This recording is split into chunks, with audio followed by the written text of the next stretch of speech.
Just a quick video to talk through the parts so required to do a camshaft replacement on a VW 2.5 R5 engine. So that's like the AXD, AXE, BPC, etc. It's found in the Transporters and the Caravelles made between 2004 and 2009 roughly, and obviously some of the tail regs.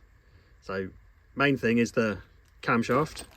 I still wrapped up this one, but you're advised to get a billet camshaft. This is what they're supposed to have. There's a lot of cheaper cast shafts around which are weaker, wear faster and can snap, so it's recommended to get a billet steel. So what basically camshaft has been carved out of a piece of steel, and GT Automotive and Estas are the two suppliers that are recommended. You then need new bearing shells.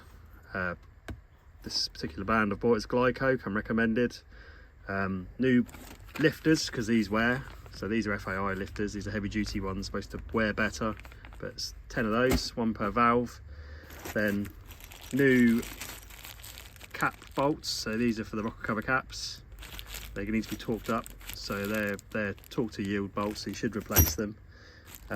Very important, new camshaft bolt, and inside that bit of cardboard is a diamond washer, and it's a diamond coated washer that sits between the drive cog and the camshaft at one end, and this allows it to have an interference fit so it doesn't slip.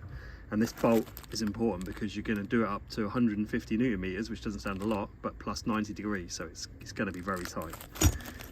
And then a set of rocker bolts. Again, these are torque to yield bolts, so they should be replaced, and some assembly lube to put on the bearings before you refit the cam, because again, this is an engine that suffers with oil supply issues to the top end, and it's under a lot of stress because basically the rockers are pushing down on the valves and the injectors.